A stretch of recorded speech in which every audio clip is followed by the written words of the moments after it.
بعقل بالزبن يتحللنا نسرع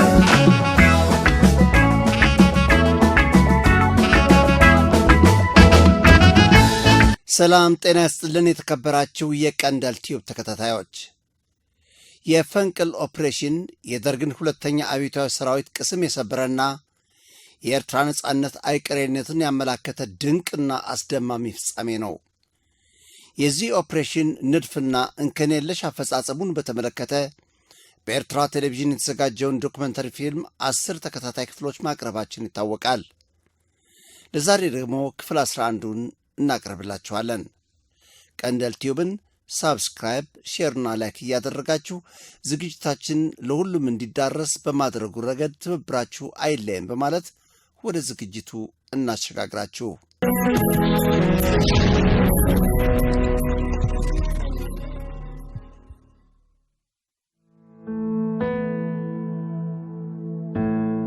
የካቲት 7 ቀን ምንም አይነት ድምፅ ሳናሰማ ተደብቀን ዋልን። ምሽቱን በዚያው ቀጥለን ከሌሊቱ 7 ሰዓት ላይ ተኩስ ተጀመረ። የካቲት 7 ቀን መንተብለ ፍልፍል አካባቢ ደኖች ውስጥ ተደብቀን ያደርነው ማለት ነው። እዚያው ውለንም ከቀኑ 9 ሰዓት አካባቢ በደኖች በተሸፈነ ወንዝ መውረጃው ላይ ተሰብስበን ወድ መንደር መግለጫ ሰጠን። ጋራውን በቅጽበት ነው የተቆጣጠርነው። ስንቆጣጠረው ከባድ መስዋዕትነት ነው የከፈልነው። እዚያ 13 ጓዶቻችን ተሰውተውብናል። ከነሱ የመጀመሪያ ሰማዕታችን ውርጌሳ ነው።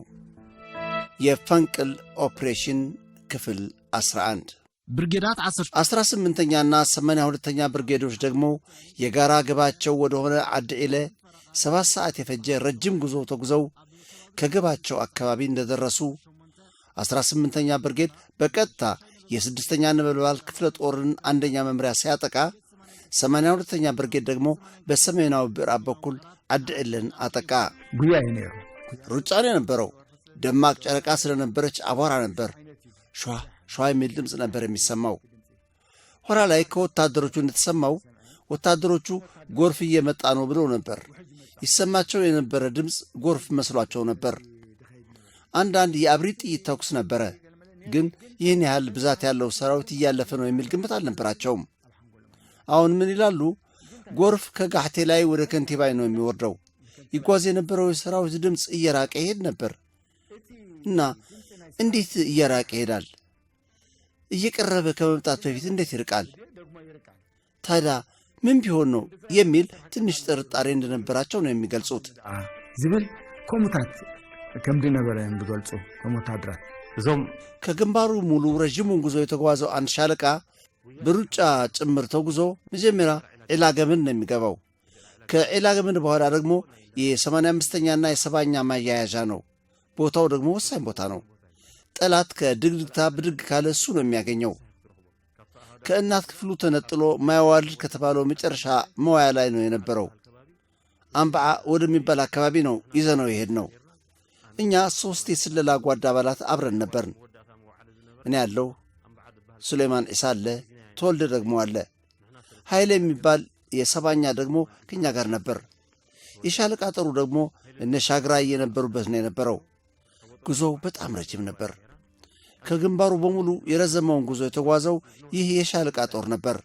ስለዚህ የሁለት ግንባር መገናኛ ወይም ማስተሳሰሪያ ስለሆነ ዋስትና እንዲኖረው ለማድረግ ተብሎ የፊተኞቹም ሆኑ ኋለኞቹ ካለምንም መንጠባጠብ ከረጅም ጉዞ በኋላ ኤላገመድ ወንዝ ላይ እንደደረስን መግለጫ ተሰጣቸው። ምክንያቱም እኩለ ሌሊት ስለደረሰ ወደ አድዒል አፋፍ ማለትም ወደ ጋሕተ ላይ የሚያገናኝ ስለሆነ ከዚያ ቦታ ደረስን። እነዚያ 4 ቡድኖች፣ አንድ ቡድን እኔ ያዝኩት ከ85ኛ ክፍለ ሰራዊት ጋር በመሽሎክ ወደ አድዒል የገባው እሱ ነው።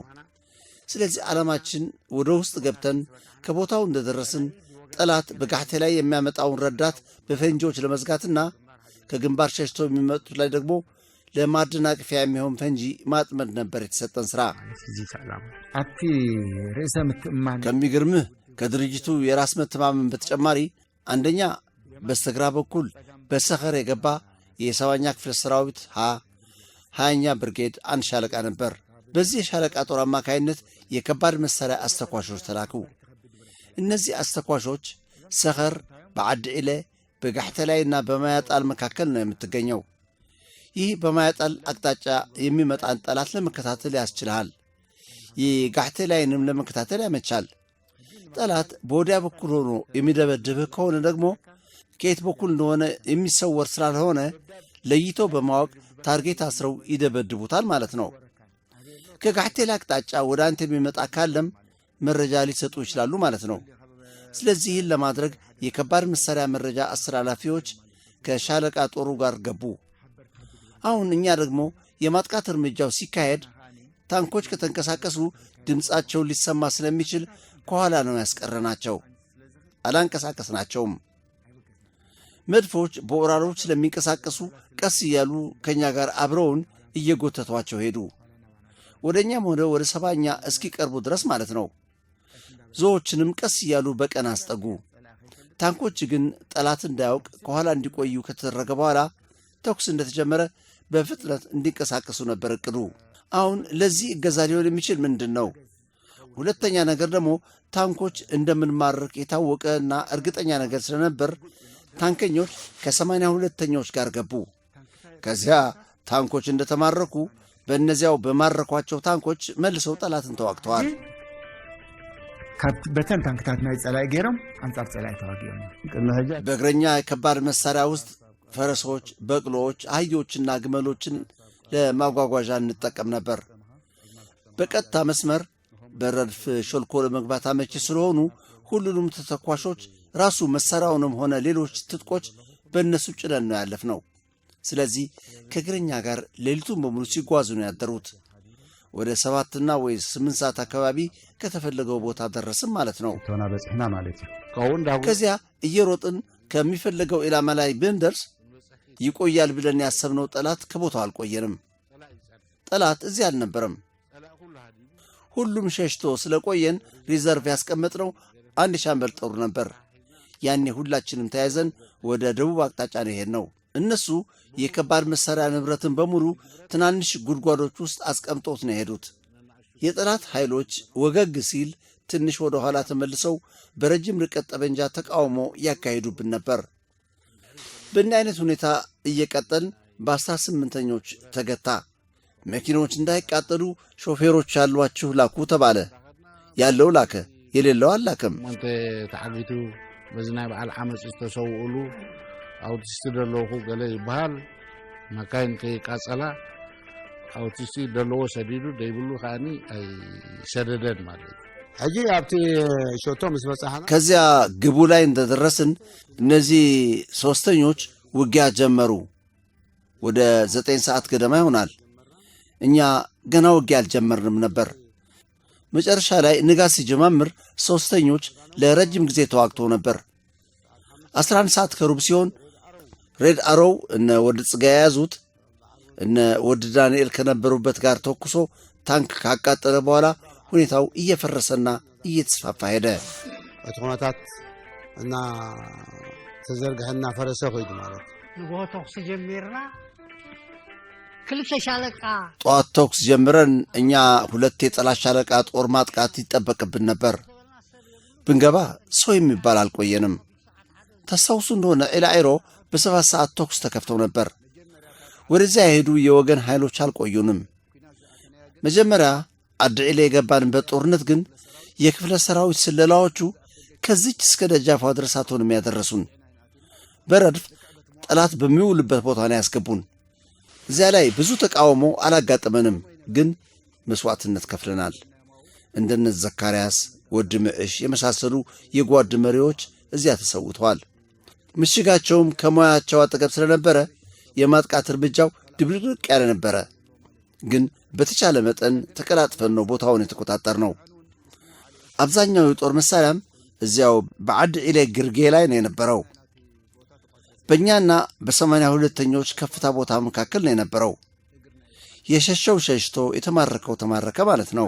ጠቅሶ ኖሩ ብረኻ ቦታ አው ነይሩ زهدم هديم زمارك كاتمارك مالتي عد إلى يجنبارو 606ኛ ኮር 6ኛ ነበልባል ክፍለ ጦር አንደኛ መምሪያ የ606ኛ ነበልባል ክፍለ ጦር ምክትል አዛዥ ኮሎኔል አፈወርቅ ታከለ የሚመራ እንዲሁም የ6ኛ ክፍለ ጦር 21ኛ ብርጌድ አንድ ተጠባባቂ ሻለቃ ጦር ከ83ኛ ብርጌድ አንድ የዓዲ ኢለ ጥበቃ ሻለቃ እንዲሁም ድጋፍ ሰጭ መድፎች እዚህ አካባቢ ተተክለው እንደነበር በአጠቃላይ የግንባሩ መናኸሪያ ስለነበረ የዓዲ ኢለ የጦር ካምፕ መደምሰስ አመርቂ ውጤት እንደሚያስገኝ በጥናቱ ተገምግሞ ነበር።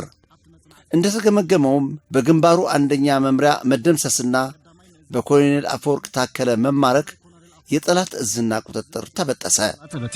እቲ ውግእ ኣብ ሓንቲ እንቋሖ ትበሃል ቦታ እንቋሖ ድብለዋላ በራኸነጡ 6 ጦርነቱ አንድ እነሱ እንቁላል ብለው በሚጠሩት ቦታ ከፍታ ነጥብ 680 እኮሌሊት ተኩል አካባቢ የጠላት አንድ የመቶ ጦር ከአንዳንድ የወገን ኃይሎች ጋር ተኩስ ከፈተ። እሱ ተኩስ እንደጀመረ ተኩስ ተጀምሯል በማለት አፈወርቅ ታከለ የሚባል የ6ኛ ነበልባል ክፍለ ጦር ምክትል አዛዥ 21ኛ ብርጌድን ከነበረበት የጥበቃ ምድብ በቀጥታ ወደ ተዋጊው ጦር ላከው። አሁን እነዚያ ወደ ዓዲ ኢለ በመግባት ላይ ያሉት ሁለት ብርጌዶች ቦታው ሰው የሌለው ሆኖ ነው የቆያቸው። እዛን ክልተ ብርጌድ አጥዋ ደለው ሐጀን ዓዲ ኢለ ሰብ ዘይብሉ ቦታ ሆይኑ ይጸና ትንያ ዘሎ ዓዲ ኢለ ያ እዚያ ወዲያ ማዶ ያለው የዓዲ ኢለ አዛዥ ካለምንም ስጋት ተማምኖ ነበር። ከኔ በ15 ኪሎ ሜትር ርቀት ላይ ጠንካራ ምሽግ እያለ ይህን ተሻግሮ ሊመጣብኝ የሚችል ጠላት የለም በማለት ተረጋግቶ ነው ተኝቶ የነበረው። ቀሲን ይጸንህ ወላ ክሳብ ብሉን ተኩስ በዘሎ ብርጌድ ያለው ተዘግሽ ነው ሓደ አሃዱ ናንዳ ሳን ሓደ ብርጌድ 11 አንደኛ ብርጌድ የሚባል ከኋላ በኩል ዓዲ ኢለ አካባቢ ነው የሚውለው። በኋላ ላይ ታንኮች ከነበሩበት አካባቢ ከነበሩት ምርኮኞች ያገኘነው መረጃ ከዚያ ረዳት መጥቶለት ከፊሉ ወደ 3ኛ ሻለቃ አቅጣጫ መጣ። ሌላኛው ደግሞ በአስፋልቱ በኩል የታንኮች ድምጽ ይሰማ ወደ ነበረው አቅጣጫ ሲሄድ እኛ ወደ ሁለተኛው ስንጠጋ ደግሞ አንዱን ክፋይ ከፊታችን አገኘነው። አንደኛው ደግሞ ወደ 3ኞች አቅጣጫ በመሄዱ ብትንትኖ ወጣ። የሞተው ሞቶ የሚበተነው ተበትኖ በደብረ ማዓር የነበረውን የብርጌድ ማዘዣ ለአጭር ጊዜ ተቆጣጥረን ደግሞ ንጋት ሲሆን ተያይዘን ሄድን። እዚ አፈወርቅ ታከለ ከታም ማጆር ሹም ማለት ምክትል አዛዥ ናይ ክፍለ ጦር ይህ አፈወርቅ ታከለ የታማጆር ሹም ነው የክፍለ ጦሩ ምክትል አዛዥ። ብርቱ አቧራ ከተመለከተ በኋላ ከፊት በመሸሽ ላይ በነበሩት በኩል ተኩስ ሲሰማ ከብት ናቸው ብሎ ነው ያሰበው። እንደዚያ ስላሰበ 22ኞቹ ዓዲ ኢለ ሳይደርሱ መጠበቁ ስለረዘመባቸው የጠላት 61ኞች ተኩስ ጀመሩ። እየተቀራረቡ ሲሄዱ ተኩሱን ጠላት ነው የጀመረው። ጠላት ከፊት ጎንበድ የመጣብን ካለ በኋላ ይሄ ደግሞ እዚያ ከግንባሩ ብቻ የተጀመረ እንጂ እንዲህ እንደተደረገው ሁለት ብርጌዶች ወደ ዓዲ ኢለ ገብተው የጋሕቴ ላይ መስመር ይቆርጣሉ ብሎ ማሰብ ጭንቅላቱ ውስጥ ስላልነበረ ከሱ ጋር የነበረው እግረኛ ብርጌድና ዞዎችን ረዳት እንዲሆኑ ወደፊት አንቀሳቀሳቸው። ከፊት ሄደው ከ21ኛና ከ22ኛ ጋር ስለተጋፈጡ እዚያው ተጠመዱ። እነዚህ የጠላት ጦሮች ማለት ነው።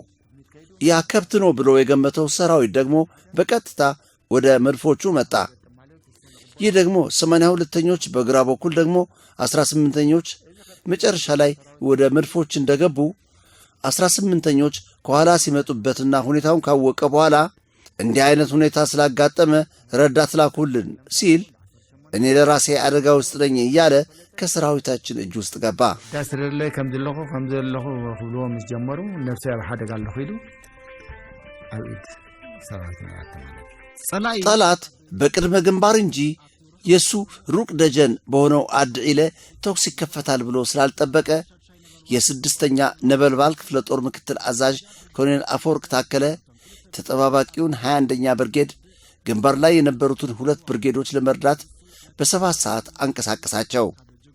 እሱ ግንባሩን በመምራት ላይ ያለ ጀግኖች የህዝባዊ ሰራዊት ኃይሎች ድንገት ከተፍ ስላሉበት ውስን ቃላት ማለት ማነ እንዴ ምን ነው የሚሉ ቃላትን ብቻ ተናግሮ ከህዝባዊ ሰራዊት ቁጥጥር ውስጥ ገብቶ ተማረከ። እዚያ የነበረው ሰራዊት የጦር መሳሪያና የሎጂስቲክ ተቋማት ምንም ሳይሰሩ ሙት ቁስለኛና ምርኮኛ ሆነው የዓዲ ኢለ ጦርነት 1 ሰዓት ባልሞላ ጊዜ ውስጥ ተጠናቀቀ። ታይት ተአምር ሰራዊት ድሕሪት ገደ ሰራዊት ከኋላ ትተህ ዓዲ ኢለ ላይ ወጥተህ በአጭር ጊዜ ውስጥ አዛዡን እንዲማረክ ማድረጉ። አሁን ዓዲ ኢለ መውጣት ማለት ልክ እባብ ጭንቅላቱን ከመታው ሌላው አካሉ እየተንከባለለ ረጅም ጊዜ ሊቆይ ይችላል። ጭንቅላቱን ስለተመታ ግን አይጎዳም። ሌላው ቀስ ብሎ ከጥቅም ውጭ ይሆናል። የዓዲ ኢለም ልክ እንደዚያ ነው። ዓዲ ለኻኹም ያ እጂ አብ ዓዲ ኢለ ውስጥ የነበሩት መድፎች በሙሉ ነው የተማረኩት። አንድም አልወጣም። ብዛት ነበረው 3 እና 4 ቢኤም ነበር። በትክክል አሁን ብዛቱን ባላሳውሰውም ባለ 122 ሚሊ ሜትር ነበሩ። ታላላቅ የሚባሉ ከባድ መሳሪያዎች እነሱ ነበሩ። ወዲያ ከነበሩት ታንኮች ውስጥ አንዲት በአህዋር በኩል ወደ ዓዲ ሹማ አምልጣለች። ጨለማ ስለነበር አላየናትም። ሌሎቹ ግን ተማርከዋል ማለት ነው። ከዚያ በኋላ የነበረው ቀላል የጦር መሳሪያ ያኔ ማን ይቆጥረዋል? የሚገደለውን ገድለህ የሚማረከውን ማርከህ ማለፍ ብቻ ነው የነበረው። በአጠቃላይ ከባድ መሳሪያ የሚባለው ግን ዞዎች ነበሩበት፣ ከተቃጠሉ ጥቂቶች በቀር ማለት ነው። በዓዲ ኢለ የነበሩ ዞዎች በሙሉ ከነ ኦራሎቹና ቢኤሞቹ ሁሉም በቁጥጥር ስር ገብተዋል። ታዓቀን ተጠቀመትና ልኬታው የጠቀመን ይበልጥ ሁሉን ነገር ለማሳካት ያስቻለን አዛዡ ቶሎ መያዙ ነው። 82ኛ ነው እዚያ ያገባው። እሱ ነው ቦታውን አጥቅቶ ጠላትን የማረከው። ከዚያ በኋላ ግንኙነቱ ሲበጠስ ጠላት አቅጣጫውን ሳተ። ሙስጠፋ ጸላይ ማዕዙን ጥፊው ብርጋዴር ጄኔራል ነጋሽ ተስፋጼን ከዋዜማው ጀምሮ መጥቶ ከኛ ጋር ነበር። እኔ ከስለላ ኃይል ደግሞ ሐጻይነት ነበር። ዓዲ ኢለ እንደተያዘች ተቀላጥፈን ወደዚያው የተሻገር ነው። አዛዡ እዚያ ተማርኮ ቆየን። ጄኔራል ነጋሽን ያውቀዋል። ድሮ ወታደር ቤት አብረው ነበሩ። ጄኔራል ነጋሽን እንዳየ አባትና እናቱን ያገኘ ያህል ነው የተሰማው። መጀመሪያ ላይ ፈርቶ ነበር፣ ግን ጄኔራል ነጋሽን እንዳየ በደስታ ፈነደቀ። እንደሚድን ተሰማው። በእርግጥ ይድናል፣ ግን ይበልጥ ኮንፊደንስ ተሰማው። ከዚያ በቃ ወደ ማውራትና መጫወት ገባ። ምን አይነት ስትራቴጂ ነው የምትጠቀሙት አለን። ነጋሽን አንተ ሁሉን ነገር እያወቅ እንዴት ታደርጋለህ ይለዋል። ምን አደረግኩ እንዴ? ይህን ሁሉ ሰራዊት ከውስጥ አስገብታችሁ ቢከበቡስ ምን ልታደርጉ ነው? በማለት አግራሞቱን ይገልጽ ጀመር። እንታይ ንብሎ ወንበዴ በኋላ እኛ ደግሞ በበኩላችን ታዲያ ወንበዴን እንዴት አገኘው ብለን ስንጠይቀው እስኪ ተውኝ ባካችሁ፣ እኔ እንጃ እንዲህ አይነት ተአምር አይቼ አላውቅም። እንዲህ አይነት ነገር ይመጣብኛል ብዬ አስቤ አላውቅም። ያጋጠመኝ ነገር ምን እንደሆነ አይገባኝም። ህልም ነው የሆነብኝ። ምንድን ነው ያጋጠመው? ምንድን ነው የሆንኩት? እንዴት እንዲህ ሊሆን እንደቻለ ሊገባኝ አልቻለም አለ። ምን ነው ምን ሆነ ነው ስንለው ደግሞ እንዴት አድርጌ ልመን? እኔ ይህን ማመን አልችልም።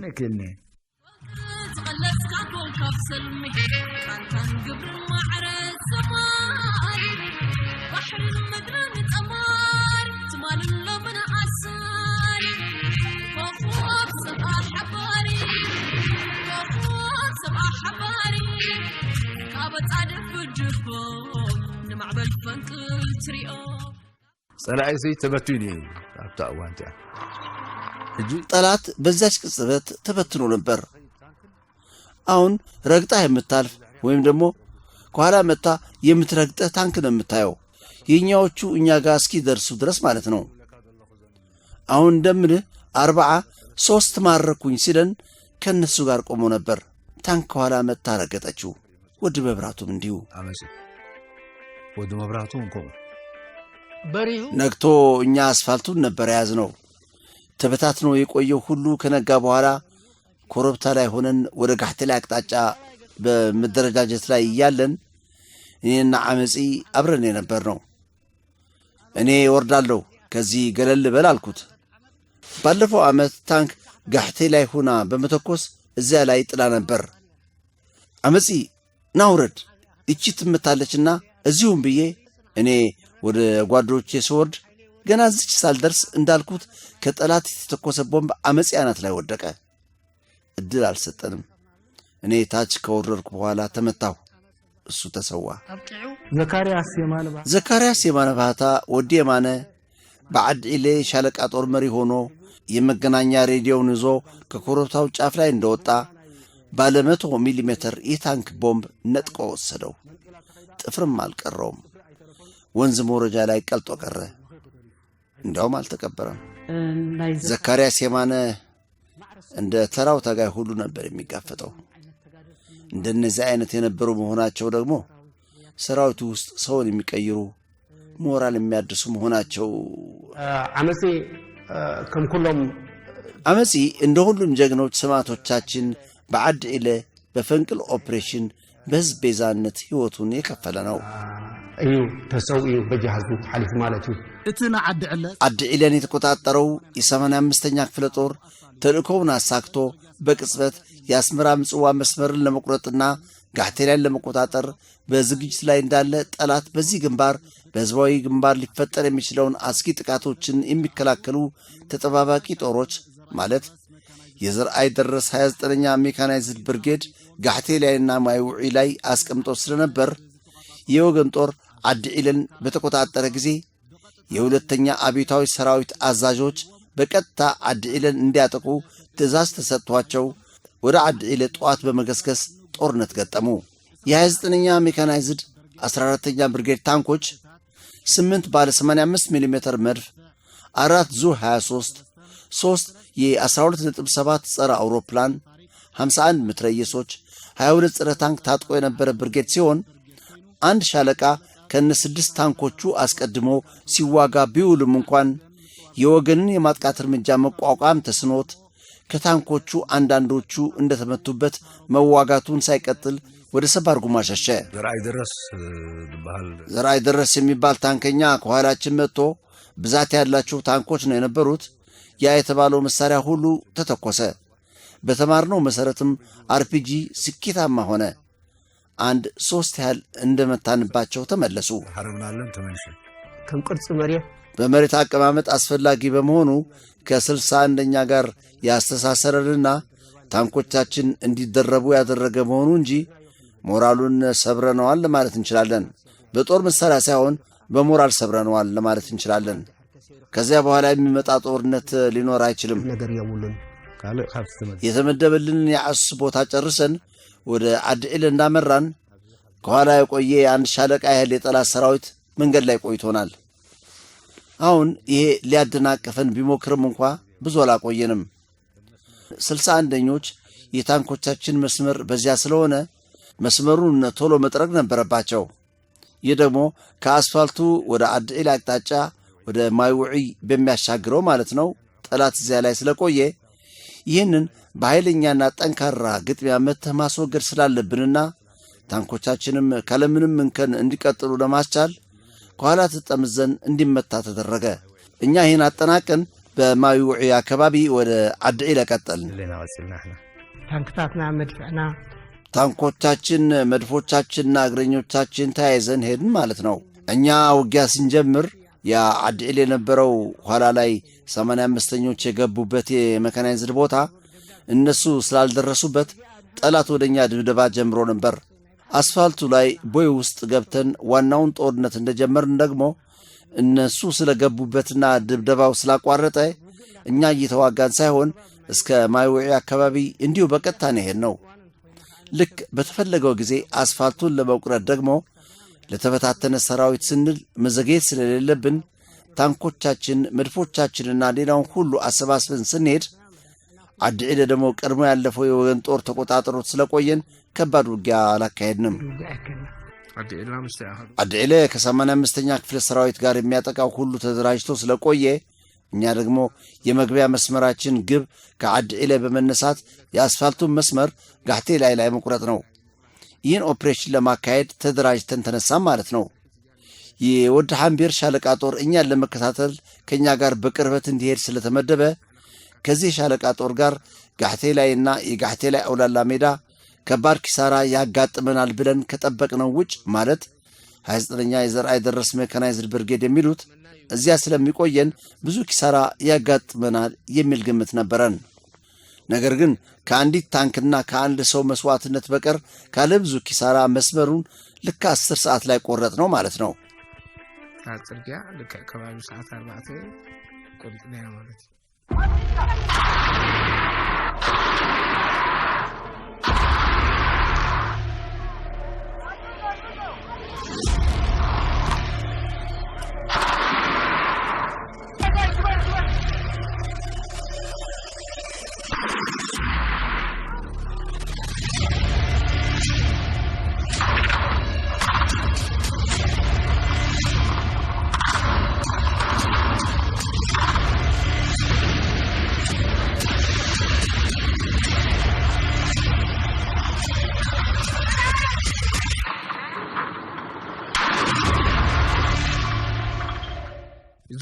ያም ሆነ የኛ ሻለቃ ጦር የተከፋፈለ ስራ ደግሞ ወድ ገረዝጌር በስተግራ በከንቲባይ ጥግጥግ ይዞ በአይለት ገሞት እሱ ደግሞ ከኛ ጋር እየተያየን እየተጠባበቅንና እየተናበብን እሱ ድግድግታ ገባ። ወገግ እንዳለ ነው። በዋናነት ሜካናይዝዱን ኦሬዲ በ85ኛ ክፍለ ሰራዊት ተይዘው ነው የቆየው። ሁሉንም ተቆጣጥሮት ነው የቆዩት። ጠላት በዚያና በዚህ ረዳት መጥቶለት ሜዳ ላይ እንዲያጠቃ፣ እኛ ግን ተሯርጠን አድዕለ ደረስን ማለት ነው። ረዳት መጽኦም ኣብ ጎልጎል ከይጥቆ ሽዑ ጎይና አድዕለ ጽሕና ማለት ባው 2 ቦምብ ቡው እንዳለ ቢኤም ብልጭ አለ።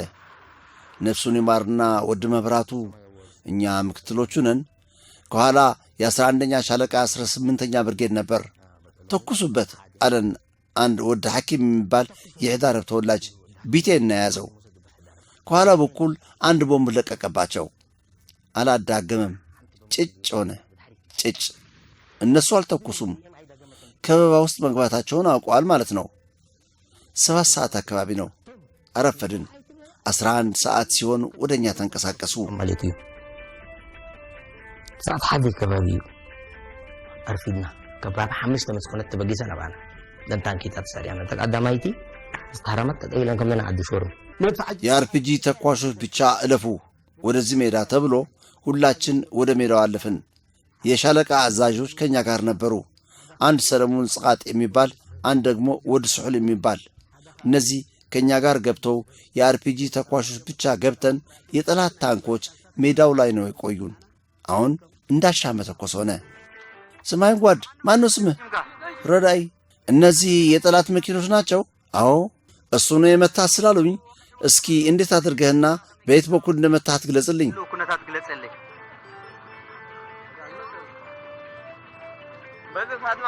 በዚህ በኩል ሲሸሹ በዚህ በኩል መታናቸው። የመጀመሪያዋ እንደተመታች ሁሉም ቆሙ። ምን ላይ ሆነ ነው የመታሃት? መሬት ላይ ልጥ ብዬ። ቀላል ነው የነበረው ስራው። ምክንያቱም ታንኮቻችን በግራ በኩል የነበሩት የ63ኛና 61ኛ ስንለው ከነበርነው ሌላ በግራ የመጣ ኃይል ነበረም ማለት ነው፣ ከዓድ ኢለ በስተ ምስራቅ። በዚያ በኩል ደግሞ ታንኮቻችን በሜዳው በኩል ጥሰው መግባት ጀምረው ነበር። አሁን ጉልበታችን መልሶ እየደለበ ሄደ ማለት ነው። በቀኝ በኩል የመጡ 61ኛ ተደርበውልናል። በግራ በኩል የመጡ ሌሎች ታንኮች ተደርበዋል። ከወዲሁ ወደ ምጽዋ አቅጣጫ መንቀሳቀስ እየጀመር ነበር። በዚህም ጠላት ትልቅ መርሃ ግብር መሆኑን ስላወቀ ገትሮ አልተዋጋም። ወደ ደማስ በሚወስደው ቸንተረር ተደብቆ የነበሩ ብዙ ያልገመትናቸው ነበሩ። እነሱ በቀጥታ ከታንኮቻችን ጋር ተኩስ መክፈት ጀመሩ። ስለዚህ እንደ ተገለጸው ሌላው ሁሉ ከፍተኛ የጀግነት ሥራ የተሠራው እዚያ ላይ ነው። ከ10 ሰዓት ጀምሮ ፀሐይ እስክትጠልቅ ድረስ የነበረው በርግጥ ቁልፍ የሚባለው እሱ ነው። በዚያች ኦፕሬሽን ድንቅ ሥራና የቴክኒክና የአእምሮ ጦርነት ነው የተሠራው ሊባል ይችላል በዓድ ኢለ። ሁለተኛው ላይ ግን ስልታዊ ሥራ የተሠራበት ኦፕሬሽን ነው ማለት የምችለው በእኔ አመለካከት። ምክንያቱም እኛና እነሱ እንደየጡንቻችን የተፋለምንበት ጦርነት ነው። ምክንያቱ ፊት ለፊት ነበር ግጥሚያው። ስለዚህ እዚያ እስከ ምሽቱ 12 ሰዓት ብርሃን ጨለምለም እስኪል ድረስ ተፋልመን ኦፕሬሽኑ ተጠናቀቀ። የሚማረክ ተማርኮ፣ እዚያ የነበረ የጦር መሳሪያ ሁሉ ተማርኮ ጠላት እግሬ አውጪኝ በማለት ወደ ደንጎሎ ላዕላይ መሰብሰብ ጀመረ። ወደ ምጽዋ በኩል የሚፈረጠው ደግሞ ወደዚያው አመራ ማለት ነው። የጦር መሳሪያ ጦርነት ጠንከር ያለብን ድግድግታ ላይ ነው። ድግድግታ ላይ የጦር አውሮፕላኖች በብዛት መጥተውብን የኛን አንድ ኃይል መቱብን።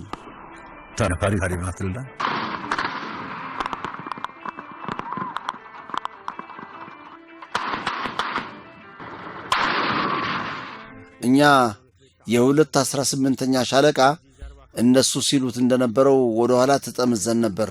መጨረሻ ላይ ሊነጋጋ ሲል የኛ ኃይል ወደ ድግድግታ አቅጣጫ አመራም ማለት ነው።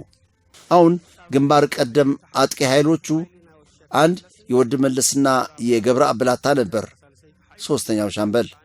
አንድ ሻምበል ደግሞ የብርሃን ቅጫና የጸጋይ አሾሌ ነበሩ። እነዚህ ነበሩ የፊት አጥቂዎች። እኛ የወሎ ሻምበል እንደ ሪዘርቭ ሆነን ነበር የምንጓዘው። በእንዲህ አይነት ሁኔታ ውስጥ እያለን ጠላት እነዚህ ሁለት ሻምበሎች ሊያሳልፋቸው አልቻለም። ገትሮ ያዛቸው ማለት ነው። ማለት ከፍተኛ ጦርነት ተካሂዶ ካሉበት ቦታ ወደፊት መራመድ አልቻሉም። አሁን እኔ ወሎን አንዷን የመገናኛ ሬዲዮ ወደ እኔ መልስልኝና እኔ ከኋላ በኩል ተመልሼ በግራ በኩል ወደ ማያጣል የሚያወርድ ሸንተረር ስላለ በዚያ ተጠምዝጄ እንድገባ አንዷን የመገናኛ ሬዲዮ ለእኔ ስጠኝ አልኩት።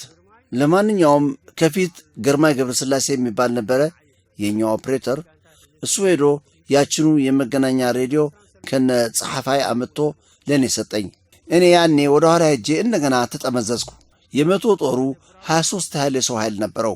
በዚህ በኩል ጠላት ሳያየን አንድ ብራውንና አንድ ዲሽካ ያለበት ቦታና መትረየሶች ያሉበት ወደ ማያጣል በኩል የሚገኝ መጨረሻ ጫፍ የጠላት ምሽግን ጠላት ሳያየን ከኋላ ገባንበት። አሁን ያ የእኛን ሻለቃ ኃይል በሙሉ ገትሮት የዋለው የጠላት ኃይል እኛ ከኋላ ከገባንበት ኋላ ወደ ገደል ተገፍቶ በመካከላችን ክፍተት ስለነበረ ከእኛ ባሻገር ወደ ነበረው ከፍታ ነጥብ ስለተሻገረ የጦርነቱ ፍጻሜ ሆነ። ኣብዚ ጸላእ ካብ ባጽዕዲ መጽኡ ካብ ካልእ አይፈልጥን። እዚህ ላይ ጠላት አመጣጡ ከምጽዋ ይሁን ከሌላ አላውቅም። እኛ ሁለቱ ሻለቆች አቅጣጫችሁን ወደ ድግድግታ አድርጉ ተባልን። ሁለተኛና ሶስተኛ ሻለቃ ማለት ነው። አንድ የሻለቃ ኃይል እንዳልኩት የጋሕቴ ላይ ማይውዒ መስመርን ለመዝጋት ከኛ ተለይቶ ስለነበር እኛ ግን ከቀኑ 5 ሰዓት እስከ 6 ሰዓት በነበረው ጊዜ ጠላትን ጠራርገን ወደ ድግድግታ ነው የቀጠልነው። ድግድግታ ለመድረስ በጥቂቱ 3 ሰዓት ነው የፈጀብን። ከነበረን ድካም ቁስለኞቻችን እስክናነሳና የተሰዉብን እስክንቀብር ማለት ነው። እኛ ከድግድግታ አካባቢ ማለት ከድግድግታ በስተሰሜናው ምዕራብ ባሉት ዝቅተኛ ኮረብቶች በስተቀኝ ስንይዝ፣ ሁለተኛው ሻለቃ ደግሞ ከኛ በስተግራ ከፍ ባለው ቦታ ላይ ያዘ። በዚህ ጊዜ የጠላት 9646ኛ ብርጌድ ረዳት መጣ። የኛ አንዱ ሻለቃ ከኛ በስተቀኝ በጋሕቴ ላይ በኩል ባሉት ኃይሎቻችን መካከል ይህ አሁን የእንስሳት ቦታ ባለው አካባቢ አብሮት የማን ኃይል እንደነበረ አሁን አላስታውሰውም።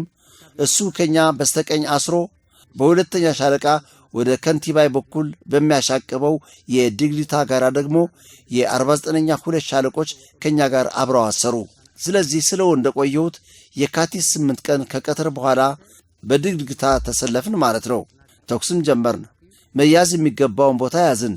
ግን ከባድ ኪሳራ ስላጋጠመን ከሁሉም በላይ ደግሞ የ2 እና 3 መስመር ፈንጂ ተቀብሮ ስለቆየን እኛ የካቲት 8 ቀን ምሽት ላይ እንደተባለው ድግድግታን ለመያዝ ወይም ለመቆጣጠር አልቻልንም። የአስመራ ምጽዋ መስመር ጋሕቴ ላይ አካባቢ ተቆርጧል። እኛ ግን ድግድግታን አልያዝናትም። ስለዚህ ሌሊቱ ሙሉ ከጠላት ጋር ስንረባረባ አደርን። ጋሕቴ ላይ ቆሪጾም እዮም፣ ንሕና ግን ድግድግታ ይሓዝናዮም። ስለዚህ ሙሉ ለይቲ ምስ ጸላእ ክንተሃላለኽ ሓዲርና የሁለተኛ አብዮታዊ ሰራዊት የቅርብ ረዳት የነበሩ የሶስተኛ ሜካናይዝድ ክፍለ ጦር 301ኛና 303ኛ ብርጌድ ተወርዋሪ ኃይሎችን ከኳዜን በ2 ሰዓት አንቀሳቅሶ በወታደራዊ ሰዓት አቆጣጠር በ13:30 ጋሕቴ ላይ ደርሰው ስለነበር በተመሳሳይ 301ኛ ሜካናይዝድ ብርጌድ በ13 ሰዓት ከማይነፍሔ ተነስቶ በ15 ሰዓት ላይ በመኪኖች ጋሕቴ ላይ ስላራገፋቸው በጦርነቱ የመጀመሪያ ቀን ህዝባዊ ሰራዊት ገና የጋሕቴ ላይ መስመር ሳይቆርጥ ጋሕቴ ላይ ደርሰው ጦርነት ገጥመው የነበሩ ቢሆንም እንኳ የጀግናው ህዝባዊ ሰራዊትን ጥቃት ሊቋቋሙት አልቻሉም። 303ኛ የጠላት ኃይል ከፊሉ ወደ ድግድግታ ተባሮ በድግድግታ ከተጨፈለቁት ጋር አብሮ ተደመሰሰ። 301ኛ ከፊሉ ተጨፍልቆ ከፊሉ ደግሞ ወደ ሰባር ጉማ ተጠግቶ ሲከላከል አደረ። በአጠቃላይ ይህ የካቲት 8 ቀን 1990 ዓ.ም የመጀመሪያ ቀን ጦርነት ስናየው እንደቆየነው ጀግናው ህዝባዊ ሰራዊት በግንባሮች መሽገው የነበሩትን 113ኛና 83ኛ ብርጌዶች እንዲሁም 21ኛና 500ኛ ተጠባባቂ ብርጌዶች የግንባሩ አንደኛ ማዘዣ ጣቢያና 29ኛ ዘርአይ ደረስ ሜካናይዝድ ብርጌድን ደምሶ የአስመራ ምጽዋ አስፋልት መንገድን በ17 ሰዓትና 30 ደቂቃዎች ቆርጦ ታደረ።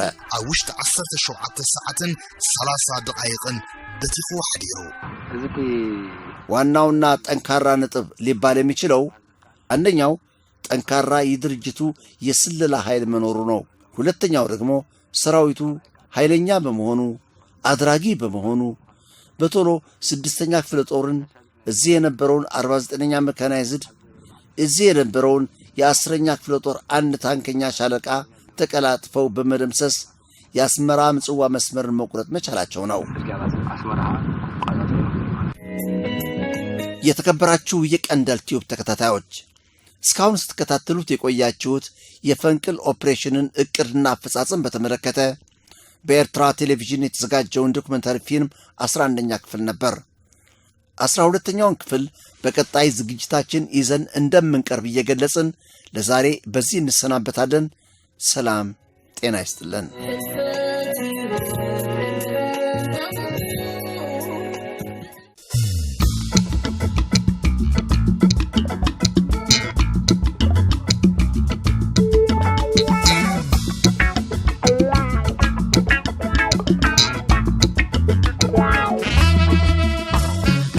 بعقل بالزبن يتحللنا نسرعين